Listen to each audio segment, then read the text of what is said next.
A soldier lay in the mud of a battlefield with 3 hours left to live, and he was not afraid.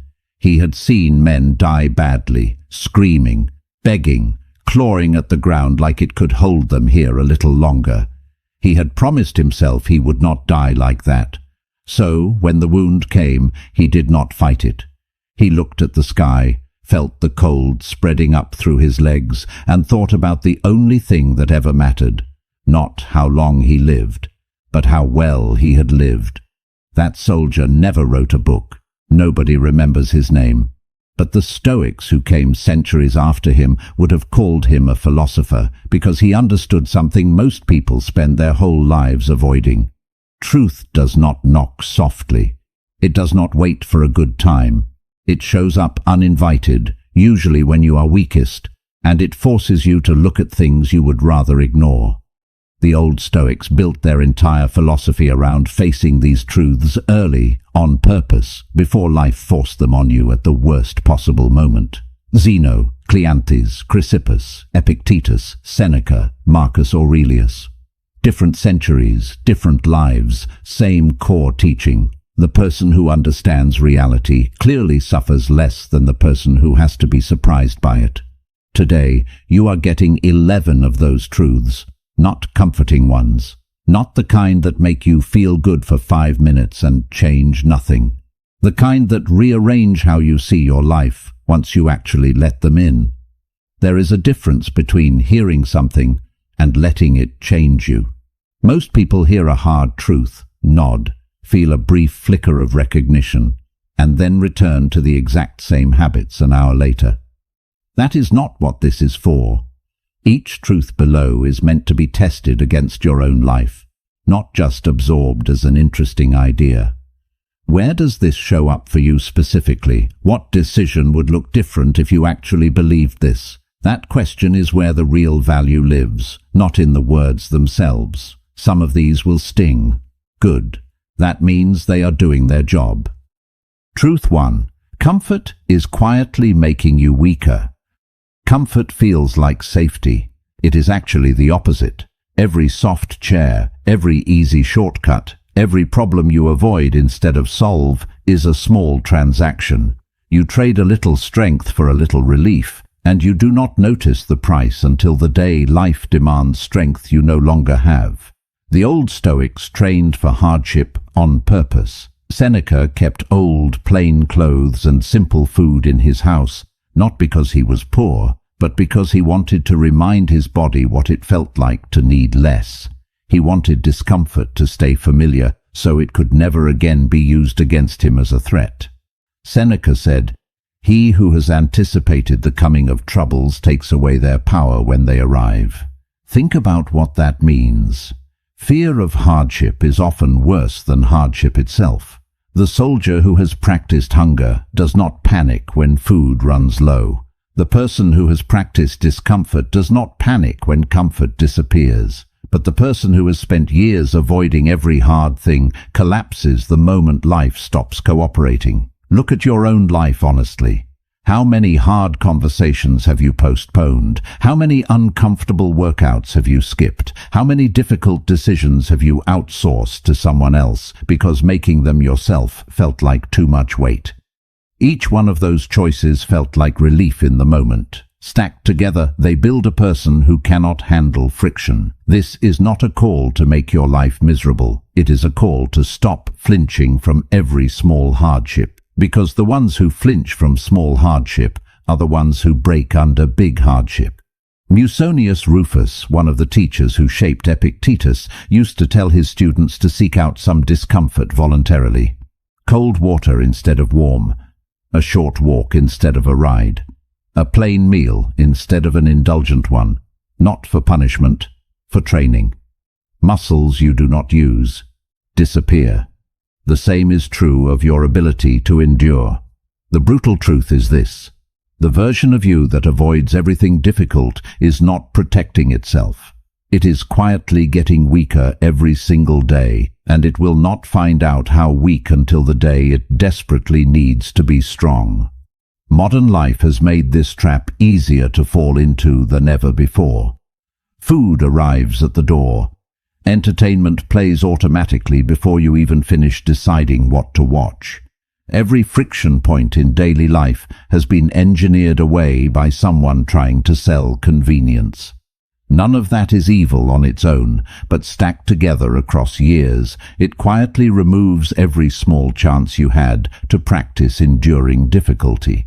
The result is a generation more comfortable than any before it, and somehow more fragile under pressure than most generations that came before. Building strength back does not require extreme suffering. It requires small, repeated doses of friction chosen on purpose. A cold shower when a warm one was available, a walk when a ride was available, a direct conversation instead of an avoided one. Each choice is small by itself. Together they rebuild the exact muscle that convenience has been quietly wearing down. Notice too that this training does not have to be extreme to work. It only has to be consistent. A person who chooses one small hardship a day on purpose for a year builds a completely different relationship with discomfort than a person who has never once chosen difficulty voluntarily.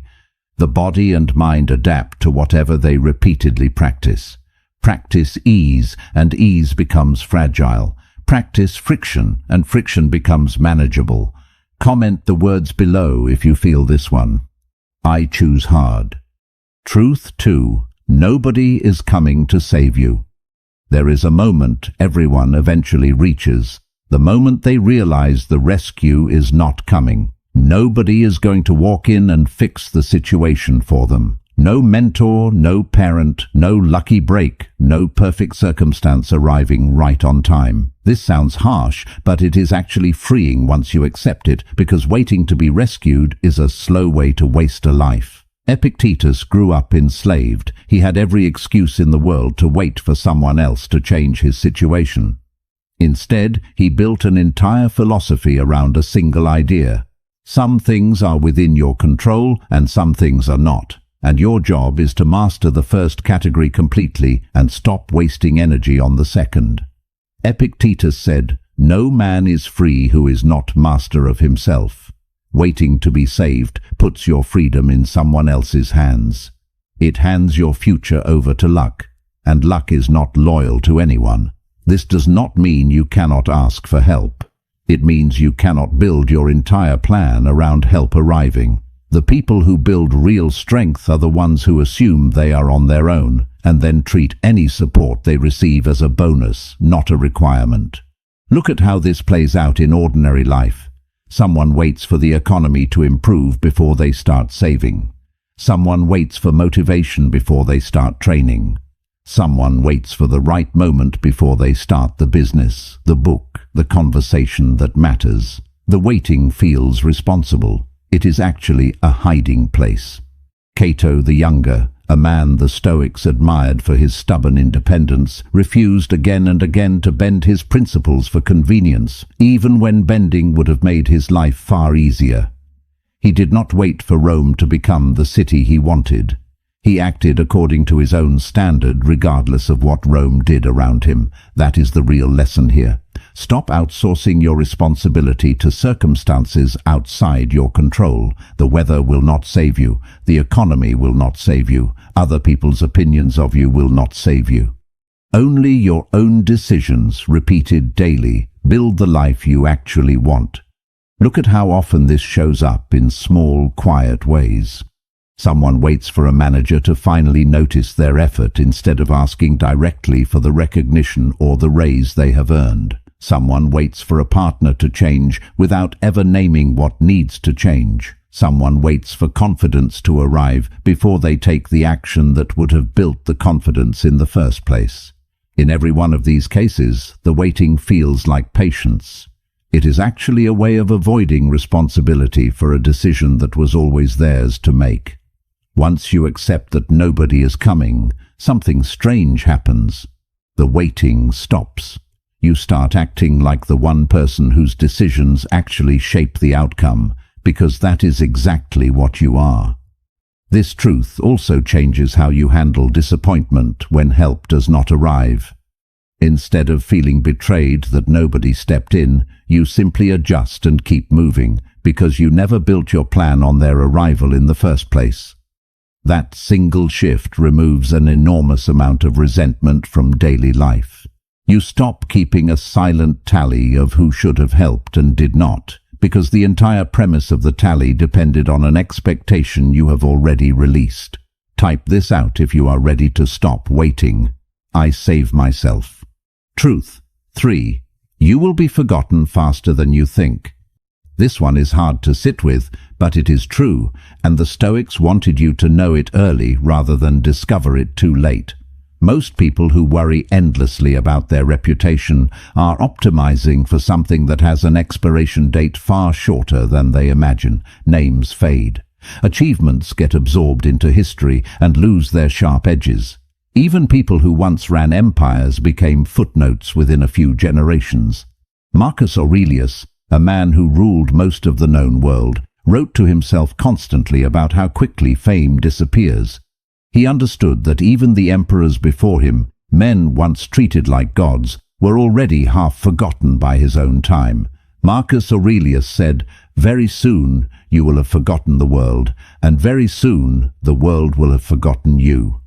This is not meant to depress you, it is meant to loosen the grip that other people's opinions have on your decisions.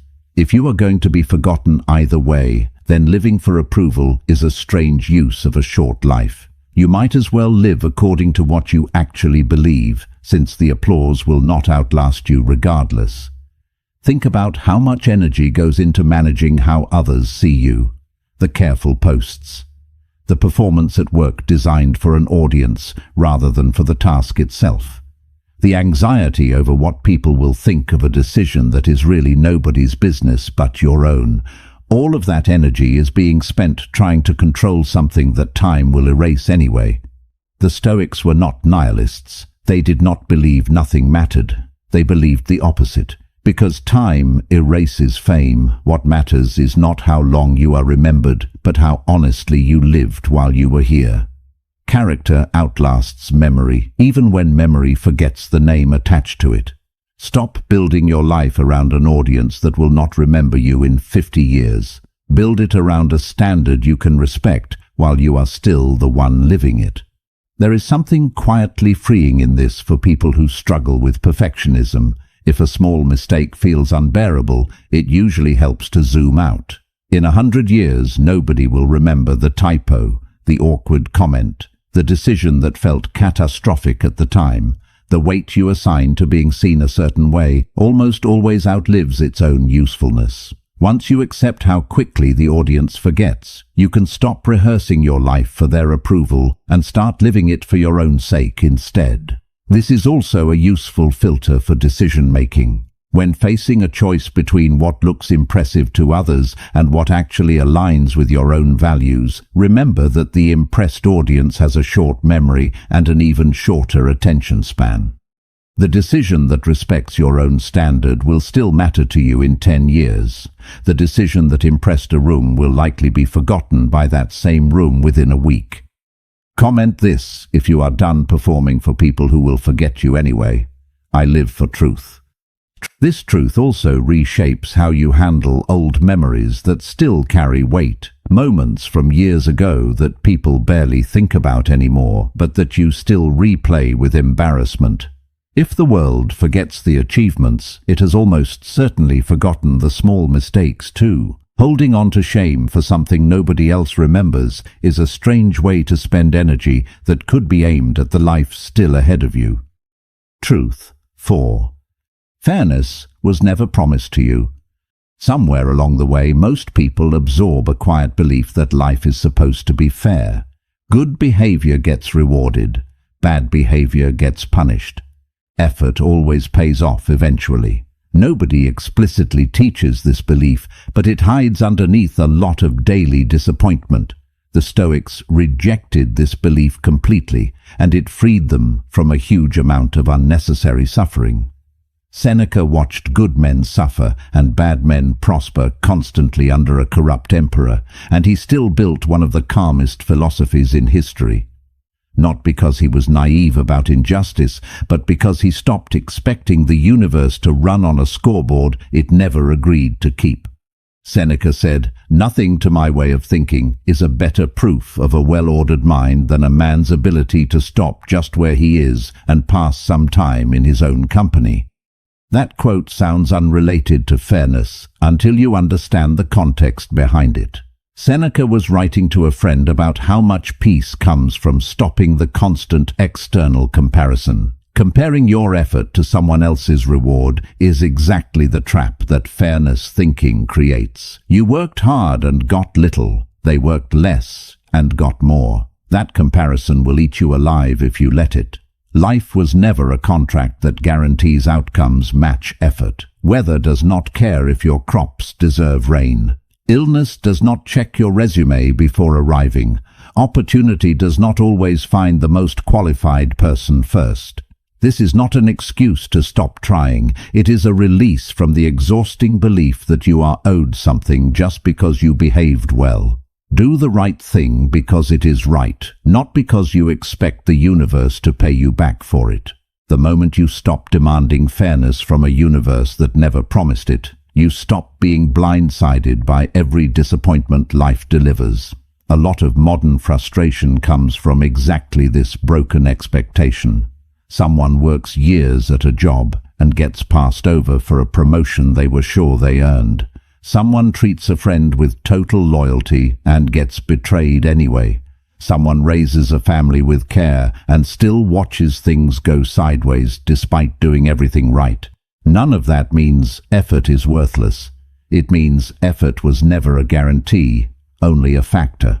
Once fairness stops being the standard you measure your life against, disappointment loses most of its power over you.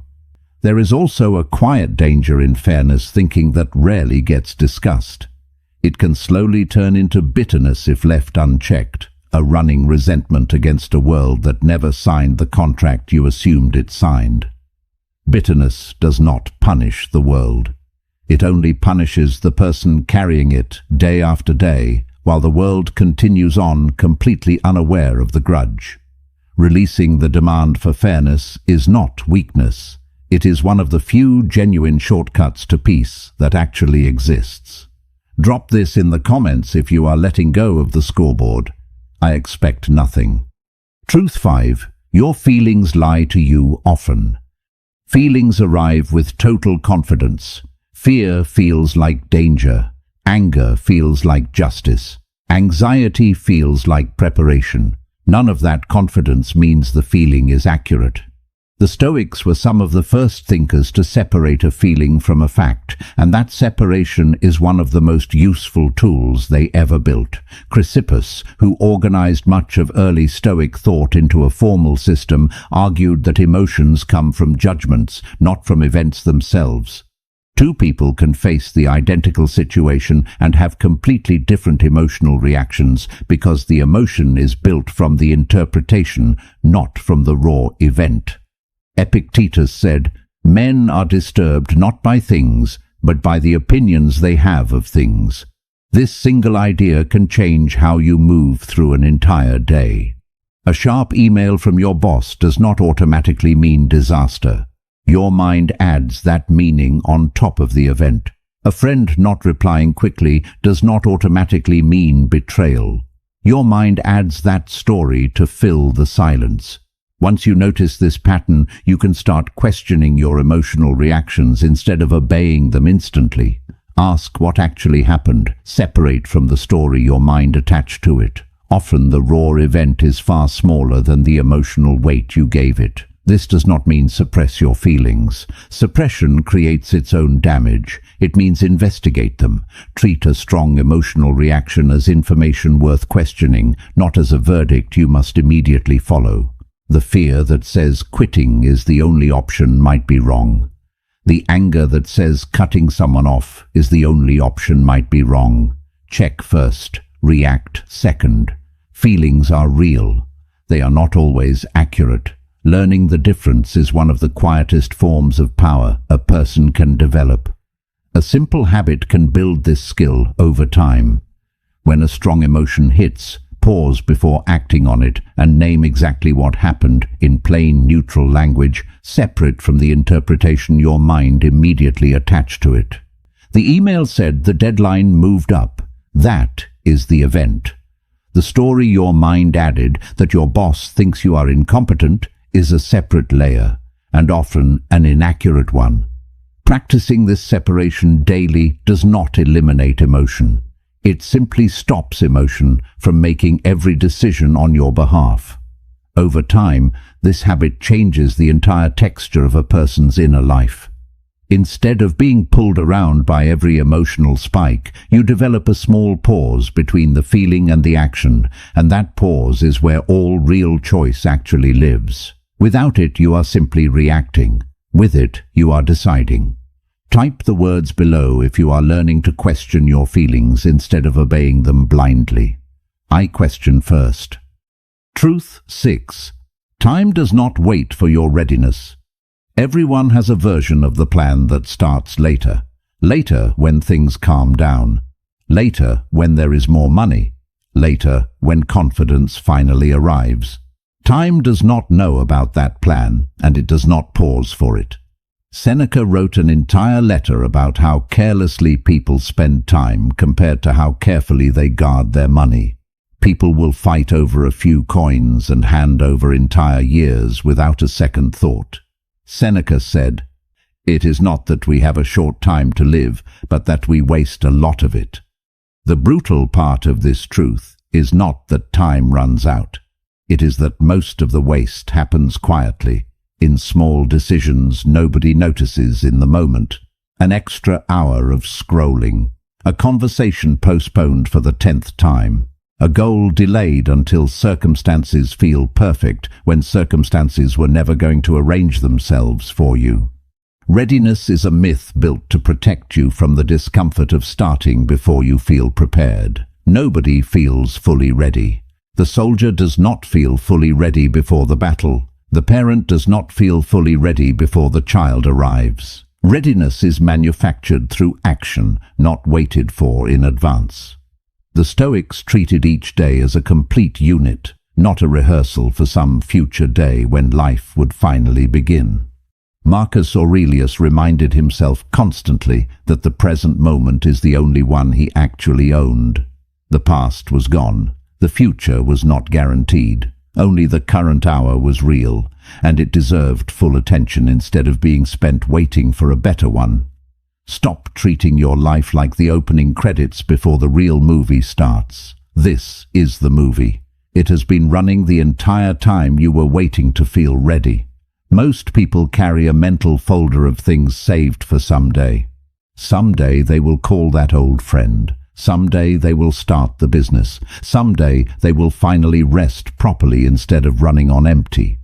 That folder grows heavier every year it stays closed, and the sad part is that most of what sits inside it could have been opened years earlier if readiness had not been treated as a requirement. Pick one item out of your own someday folder today, not the whole list. One item. Time rewards the person who starts small today far more than the person who plans big for a tomorrow that keeps sliding further away. Consider how differently your week would look if you treated every ordinary day the way you treat the final day of a vacation, when suddenly every hour feels valuable because you know it is ending soon. That awareness does not need to wait for an actual ending. You can borrow that same urgency now, applied to an ordinary Tuesday, and use it to close the gap between the life you are planning and the life you are actually living. Comment this if today is the day you stop waiting. I start now. There is a practical version of this truth worth carrying into ordinary weeks. Before starting any new plan, ask what would happen if things do not go as expected. Not to prepare for failure emotionally in a fearful way, but to prepare practically, the way a sailor checks the weather before leaving port, not because the sailor expects a storm, but because checking costs nothing and ignoring it can cost everything. Truth 7. Most people will not understand your path. The moment you decide to live by a higher standard than the people around you, some of them will misread it as arrogance, coldness, or rejection. This is one of the loneliest parts of growth, and almost nobody warns you about it in advance. Marcus Aurelius wrote often about the difficulty of dealing with people who would never understand his reasoning, his restraint, or his refusal to react the way they expected. He did not write this with bitterness. He wrote it as a simple fact of living among people who were not on the same path.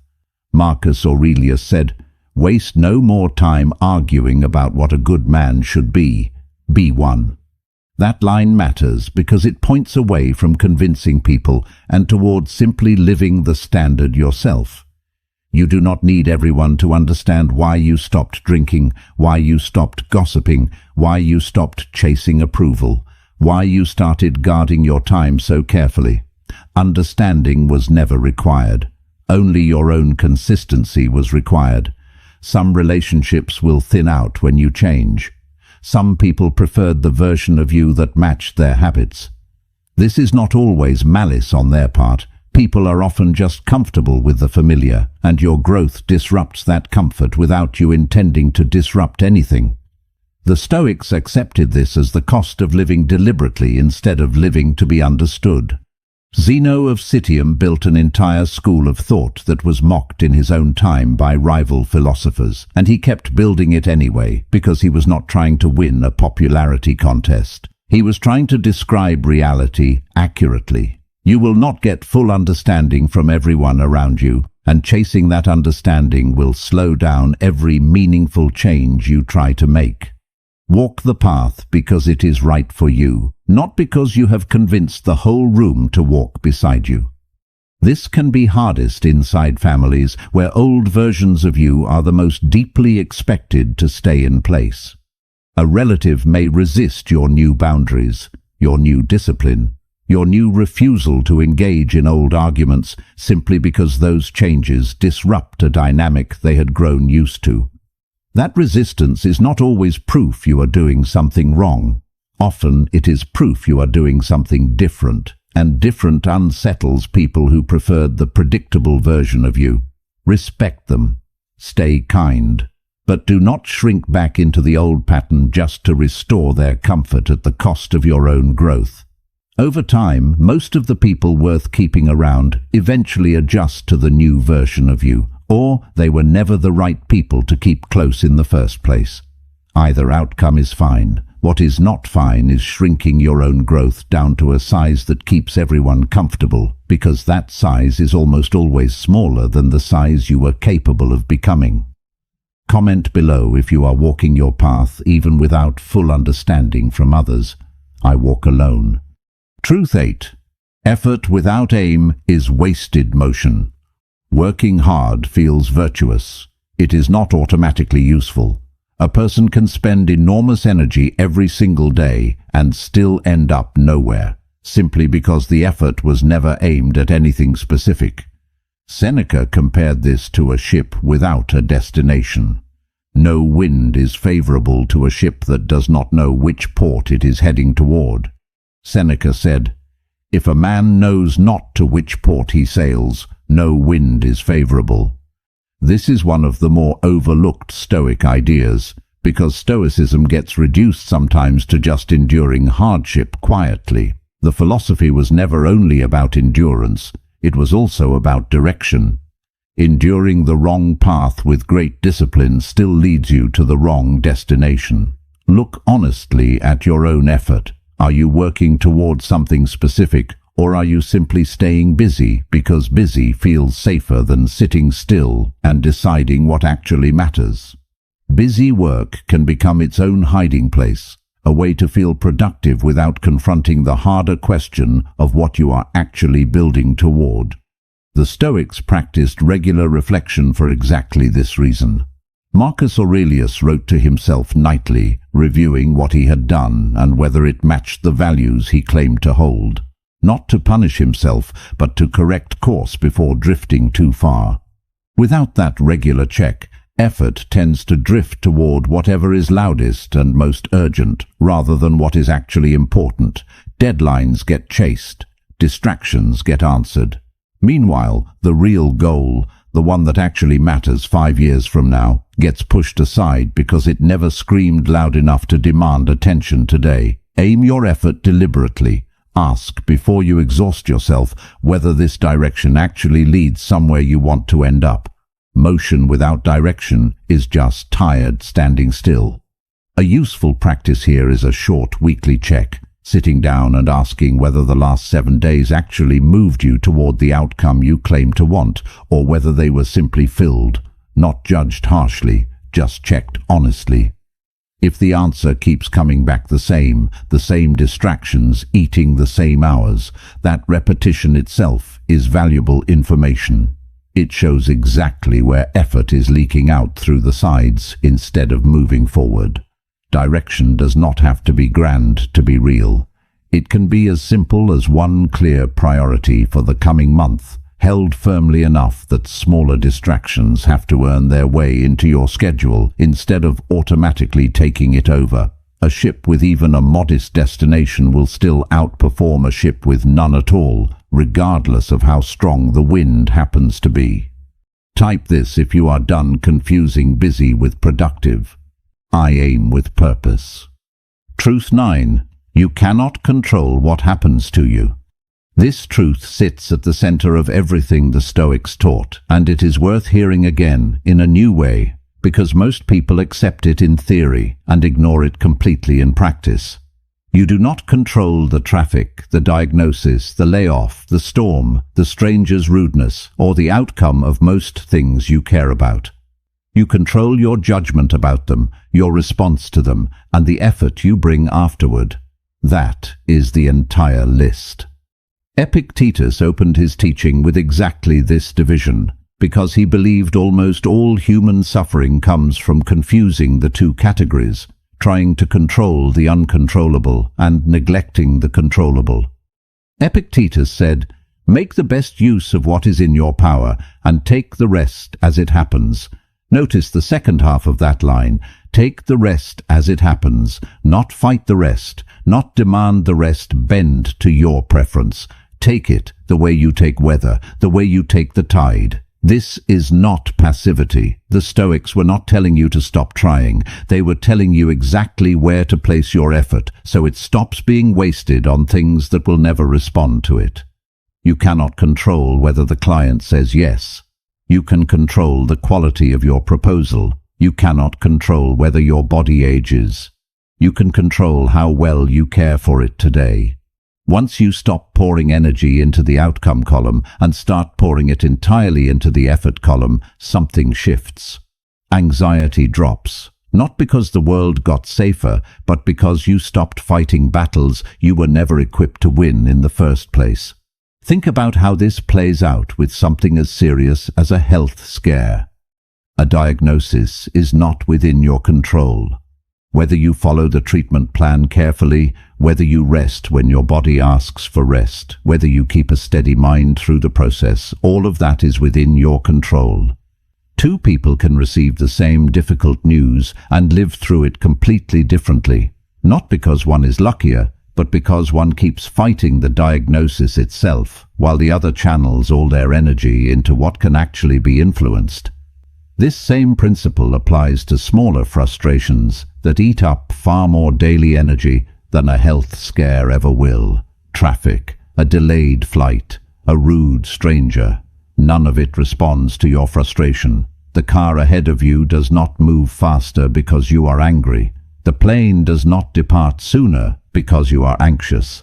Every ounce of energy spent fighting these uncontrollable moments is energy stolen from the parts of your day that would have actually responded to your effort. Comment the words below if you are done fighting what you cannot control. I control my effort. Truth 10. Suffering repeated becomes weakness. Suffering faced becomes strength. Pain by itself teaches nothing. Plenty of people go through hardship and come out the other side more bitter, more fragile, more afraid than before. Suffering does not automatically build character. How you meet it does. The Stoics separated two very different responses to the same hardship. One person avoids the lesson entirely, numbs the pain, and repeats the same mistake later in a new disguise. Another person looks directly at what happened, extracts what it taught, and becomes harder to break the next time. Marcus Aurelius, who buried children, fought wars, and led an empire through plague, wrote about turning obstacles directly into fuel rather than treating them as pure loss. Marcus Aurelius said, "The impediment to action advances action. What stands in the way becomes the way." That line is often quoted but rarely applied.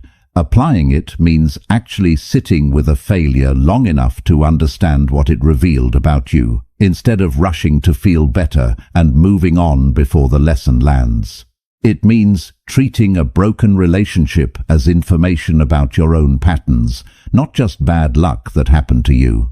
It means treating a financial mistake as a lesson in discipline, not just an unfortunate event to forget quickly.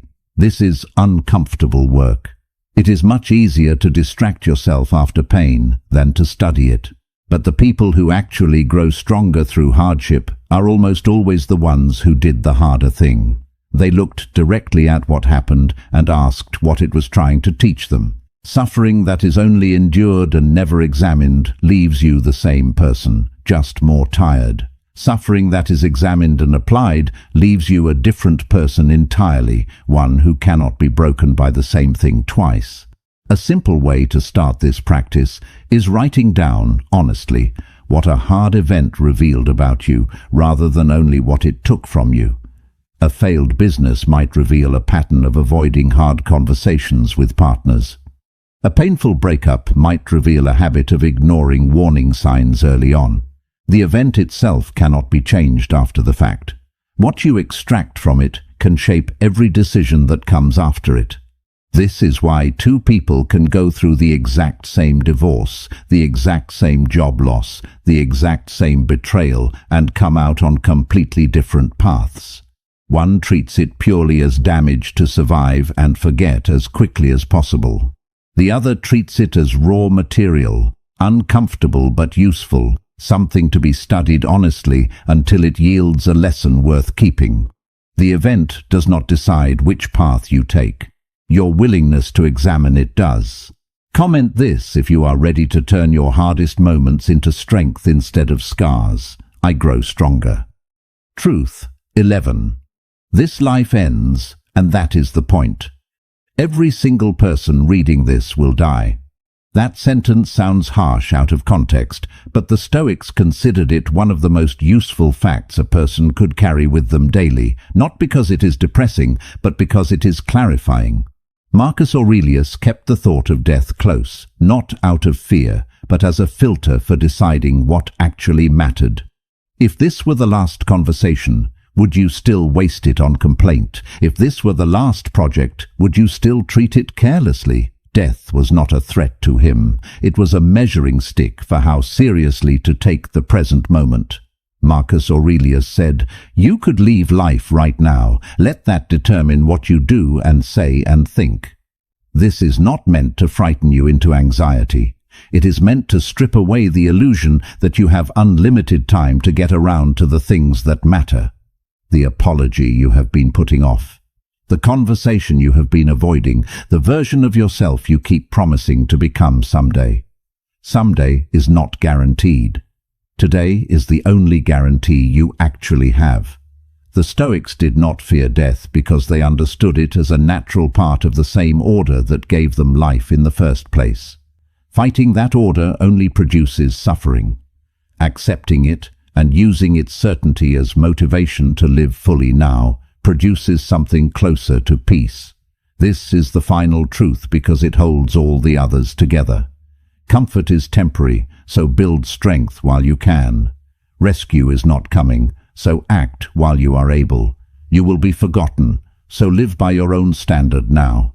Fairness is not owed, so stop waiting for the scoreboard to even out. Time will not wait, so start today. This life ends, and that ending is exactly why today matters as much as it does. Most people keep a version of the life they intend to live locked away for later, saved for after the busy season passes, after the finances settle, after conditions finally line up. That later life keeps getting pushed one more year down the road, and for some people, the years simply run out before that later life ever arrives. The Stoics did not fear this fact. They used it as fuel, not to live recklessly, but to live intentionally, with the awareness that this ordinary Tuesday might matter more than it feels like it does right now. Comment the words below if you are ready to live like today counts. I live fully now. 11 truths, none of them comfortable, all of them useful. The old Stoics did not build this philosophy to make people feel good for an afternoon. They built it to help people stand steady when life stopped cooperating, which it eventually does for everyone. You cannot unlearn what you just heard. Comfort is quietly costing you strength. Nobody is coming to save you. You will be forgotten faster than you think. Fairness was never promised. Your feelings often lie. Time will not wait for you to feel ready. Most people will not understand your path. Effort without aim goes nowhere. You cannot control most of what happens to you. Suffering only becomes strength when you actually examine it. And this life ends, which is exactly why it matters now. These are not truths to fear. They are truths to build on. The soldier in the mud was not afraid because he had already made peace with what could not be changed, and he had already decided what kind of person he would be regardless of the outcome. You get to make that same decision today, while you still have time to act on it. None of these 11 truths require a dramatic life change tomorrow morning. They require one honest look at where you have been avoiding reality, followed by one small, deliberate step in the opposite direction. Pick the truth that stung the most while you were listening. That is usually the one your life needs first. Not the easiest one. The one that made you uncomfortable. Discomfort, as the first truth already told you, is exactly where strength gets built. The Stoics did not write these ideas down to be admired from a distance. They wrote them to be used, tested, and lived, one ordinary day at a time. That is the only place philosophy ever actually works. Subscribe if this reached you, and share it with someone who needs to hear these truths before life forces them to learn the hard way.